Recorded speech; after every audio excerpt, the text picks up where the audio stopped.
వెలుగులు నింపే దీపావళిని యావత్ దేశం సెలబ్రేట్ చేసుకుంటోంది. ఈ దీపావళి వీర జవాన్లకు అంకితమని ప్రధాని నరేంద్ర మోడీ ప్రకటించడంతో సైనికులకు అభినందనలు వెల్లువెత్తుతున్నాయి.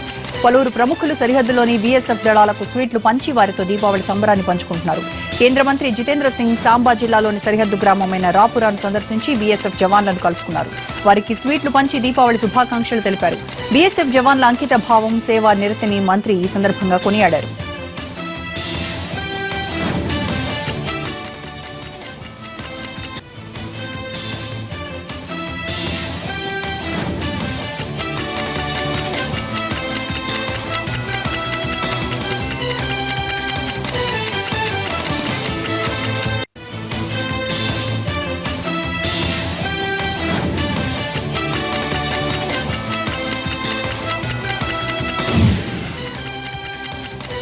రాజస్థాన్లో బీఎస్ఎఫ్ జవాన్లు దీపావళి వేడుకలు ఘనంగా జరుపుకున్నారు. కాళీమాతకు ప్రత్యేక పూజలు నిర్వహించి అమ్మవారి కీర్తనలు ఆలపించారు.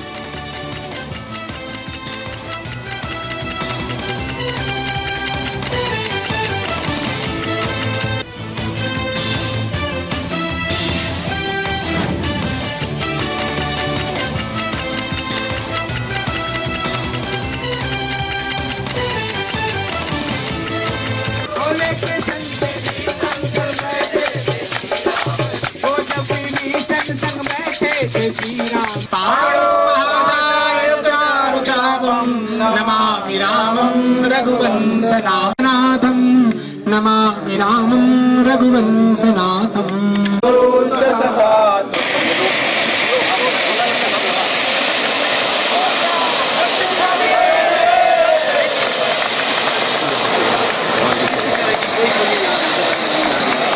परिवार वाले से दूर है, लेकिन इन्हें लगता है कि ये सबके जो ये जवान है यही इनका परिवार है और उनके बीच में इस त्योहार को कितनी खुशी से हो पा रहा है ये सब लोग मना रहे हैं। कैमरामैन दिनेश कुमावत के साथ। भारत माता की जय, भारत माता की। ఆసుపత్రిలో చికిత్స పొందుతున్న తమిళనాడు సీఎం జయలలిత క్షేమంగా తిరిగి రావాలంటూ ఆ రాష్ట్ర ప్రజలు ప్రత్యేక పూజలు నిర్వహిస్తున్నారు.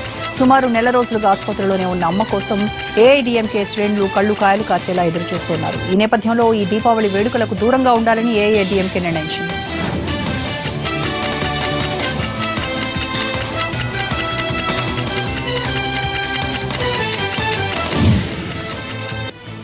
కోయంబత్తూర్ సెంట్రల్ జైల్లో జీవితకాల శిక్ష అనుభవిస్తున్న కొంతమంది ఖైదీలకు ఈ దీపావళి ఆనందాన్ని నింపింది. మొత్తం 80 మంది ఖైదీలను పేరోల్పై 3 రోజుల పాటు విడుదల చేశారు జైలు అధికారులు. ఖైదీల కుటుంబ సభ్యుల అభ్యర్థన, జైల్లో ఖైదీల సత్ప్రవర్తన కారణంగా పేరోల్పై విడుదల చేసినట్టు అధికారులు చెబుతున్నారు. ఖైదీలకు సంబంధించిన 2 వ్యక్తుల పూచీకత్తుపై పేరోల్ ఇచ్చారు. దీంతో ఖైదీల కుటుంబ సభ్యులు ఆనందాలు వెల్లివిరుస్తున్నాయి.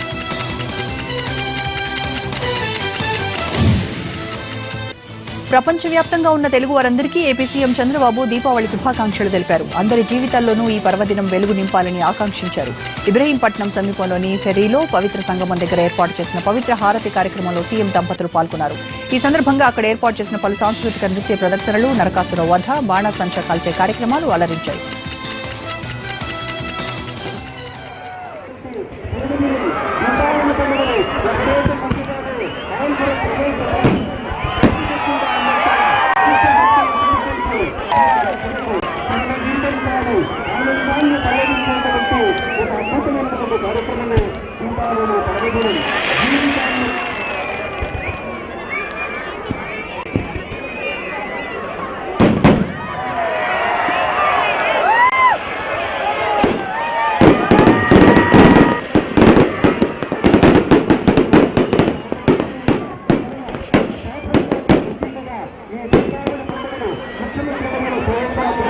బట్టలతో హైదరాబాద్ నుంచి అప్పులతో ఇక్కడికి వచ్చాం.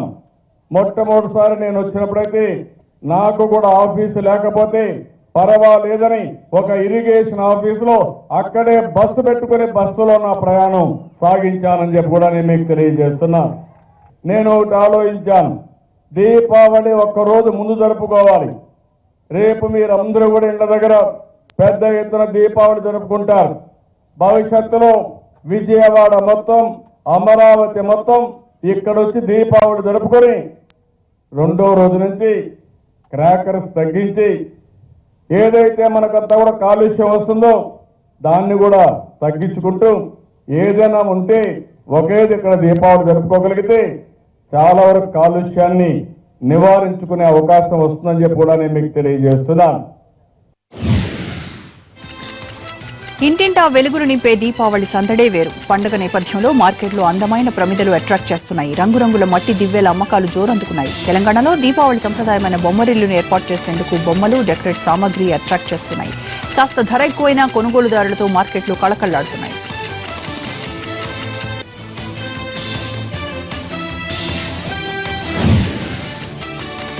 దీపావళి పండుగలో పువ్వులకు మంచి డిమాండ్. లక్ష్మీ పూజ చేయాలంటే రంగురంగుల పూలు ఉండాల్సిందే. దీంతో పూల ధరలకు రెక్కలొచ్చాయి. ఒక్కసారిగా రెట్టింపయ్యాయి. నిన్న మొన్నటి వరకు తక్కువ ధరలు ఉన్న పూల ధరలు దీపావళి పండుగ రావడంతో భారీగా పెరిగాయి.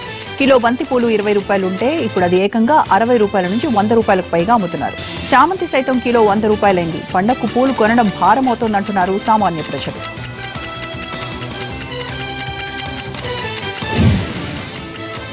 ఆర్మీ జవాన్లతో దీపావళి వేడుకలు జరుపుకున్నారు కరీంనగర్ విద్యార్థులు. స్థానిక ఎన్సీపీ కార్యాలయంలో ఏర్పాటు చేసిన సంబరాల్లో కేడెట్లతో పాటు పలువురు విద్యార్థులు ఉత్సాహంగా పాల్గొన్నారు. స్వీట్లు పంచిపెట్టడంతో పాటు బాణసంచ పేల్చి దీపావళి జరుపుకున్నారు. ప్రధాని మోడీ పిలుపు మేరకు సైనికులతో కలిసి దీపావళి వేడుకల్లో పాల్గొనడం పట్ల విద్యార్థులు సంతోషం వ్యక్తం చేశారు.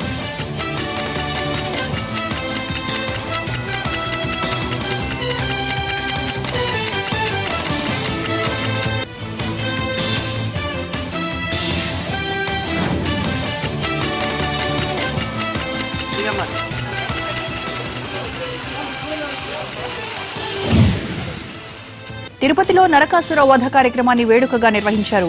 తుమ్మలగుంట వెంకటేశ్వర స్వామి ఆలయం వద్ద జరిగిన ఈ కార్యక్రమంలో 26 అడుగుల నరకాసురుడిని వధించారు. భారీ ఎత్తున బాణాసంచా ఉపయోగించి నరకాసుర వధను నిర్వహించారు. ఈ కార్యక్రమానికి స్థానికులు భారీగా హాజరయ్యారు.